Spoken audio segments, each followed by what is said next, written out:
But you know what? Our children are at risk so heavily now because we're in a society now where words have a life of their own. You can use the wrong word and die.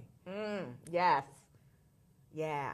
Okay, you can use the wrong word and start a city being burned down. So words now have a weight to them that's extremely, extremely important. You have to weigh your words. It amazes me when someone says, well, I can't control my words. I have to say whatever comes to my mind. No, think first and then speak. I taught my kids that. Think before you speak. I mean, to me, that's just common sense. And I understand being emotional and things like that. And when you're angry, you know, you spurt things out or this, that, and the other.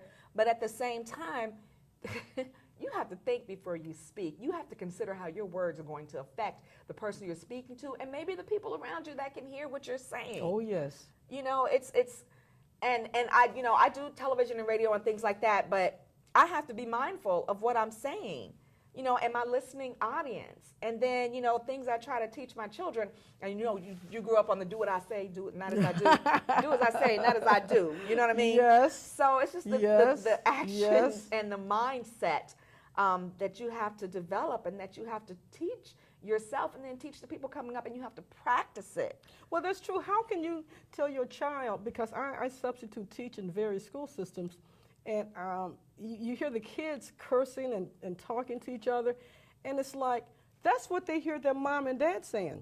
So why are you getting mad when that's the only way they know how to express themselves? Well, and it's role reversal at my place, though, because there are things like music. My children, I have adult children and I have a teenage son, and they'll listen to this music, and I'm like, that's that's not appropriate, you know, not for babies. That's not the message. Which is I say all the time, not for babies, not for babies. And my son's like, Mom, I hear worse in school. I said, yeah, but yes, you didn't hear it from me. Yes, you didn't hear it from me.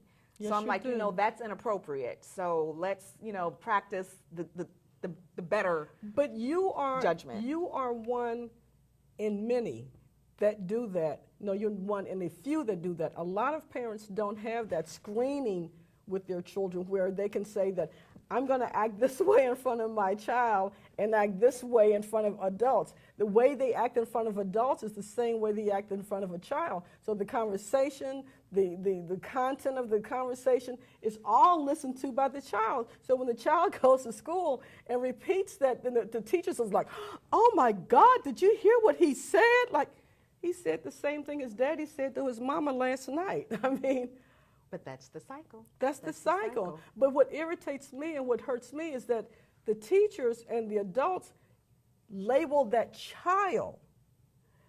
Oh, yeah. They label that child. And then they give them medicine. Oh, they're ADHD. That's another discussion. Give them meds, they're bipolar. Yeah. I understand. Okay. Invite me back for the next show on that one, okay? Because seriously, right. that's a whole different passion for me. Our children are being doped before they even know what doped is. That's true. And when we are going to, and actually if it's not me, it may be Henry or one of the other hosts, Steve Costin hosts, that can actually touch on that subject. So that's close to my heart. I understand. I have 3 children, 8 grandchildren, 2 great-grandchildren, and 2 more on the way. All right, congratulations. Okay, the seed. Yes. The seed. I understand. So this is my legacy to my seed. Tell me how this book and your other writings have helped you heal. Because it allowed me to say, I have a gift. If you feel you have nothing to offer to the world, then you don't feel you have a worth. True. Why am I here? Why am I here? What is my talent? What is my gift? And God infused every single life with a gift. Every life. Now, what you do with that gift is entirely up to you. But you also have to be in a place where you are willing to find and accept your gift. You know, because people I know run from their gifts. Yeah, people say, you know, I've been called to the ministry, but I want to keep on hoeing, so blah, blah, blah, blah, I don't want to be a minister. But you can't keep on fighting that. You have to be willing to do what God has called you to do. And that's hard because his requirements are not the same as man's requirements. When I was writing this book, it was hard for me because I'm not a person who can say, well, okay, it's at this level and that's okay. I'm a perfectionist. And so my editor and I, we were going back and forth, and it was a challenge because I wanted it to be something God said, well done, my good and faithful servant. Mm-hmm. And that's what, that's what I'm learning in my old age. That's baby. what, yeah, I used to be a baby. So I can be your age again.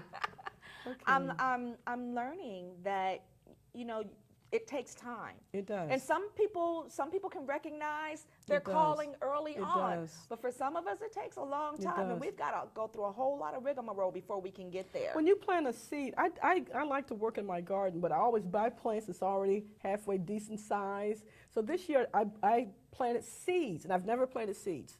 I've never, ever planted seeds. Okay. And the joy of watching the seed come into a plant has been really indescribable, because I'm thinking that's what God does with me.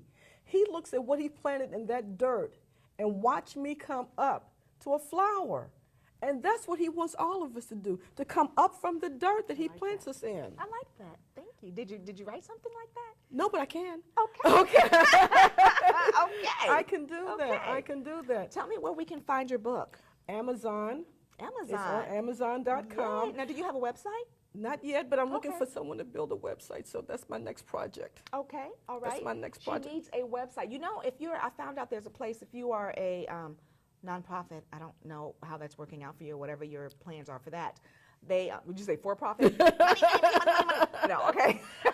I want to feed back into the ministry. I need to feed back into the ministry. Well, I only said that because I knew that there was, I recently found out that there's an organization that builds websites for nonprofits. So I can send you that link and find Excellent. out I what would you love can and that. cannot do with that. Yes. But I'm sure there's Yes. somebody out there who has a gift of building websites, which is not my gift, that would love to share with you.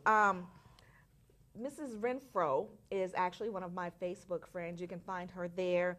And Yes. I would love to post a link to your Please book do. on the website, on the Please Cassie do. website. First, I wanna thank you so and much. Oh, it was for my coming and pleasure. sharing with It us was my words from my pleasure. father. I know that our parents are supposed to water us the seed, Yes. but some of them don't know how. That's true. Some of them have not been taught how, That's and some true. of them have not been watered. That's true. So I don't want to fault the parents, and I don't want to fault the grandparents, and I don't want to fault the great-grandparents. I just want to say it's a cycle that needs to Let's be break broken. it. So if you recognize that this is happening in your circle of friends, your family, your whatever, let's break the cycle. Let's stop hurting each other with words. Sticks and stones can break your bones, but words can hurt forever and make you dysfunctional. Trust me, I've been there. Okay, Thank so you. Thank you. Thank you. before you leave, I would love for you to sign the couch. As you know, anywhere you like, honey. Okay. As you know, what we do with the Cassie Project, this is our third couch. Whenever a survivor shares you on the go. couch, they autograph it as a commitment of leaving that portion of their life behind and moving into life after abuse. And it's obvious that this young lady is moving into her life after abuse and has been doing for some time, since '97, writing plays and poems, a book. This is awesome. You need to get this. Find it on the Cassie website. It's on Amazon. Words from my father. And then after you read it, send her a message on Facebook and Yes. say, hey, I saw you on Cassie Live. Thank you. Thank you so much for sharing. It's a devotional, so you get your pen ready too. Yes. Take notes and learn more about yourself than you knew before you started reading Yes. this book. Okay. Thank you. Yay, you're welcome. Give me a hug. Oh, Kisses. God bless you. God bless He you. does.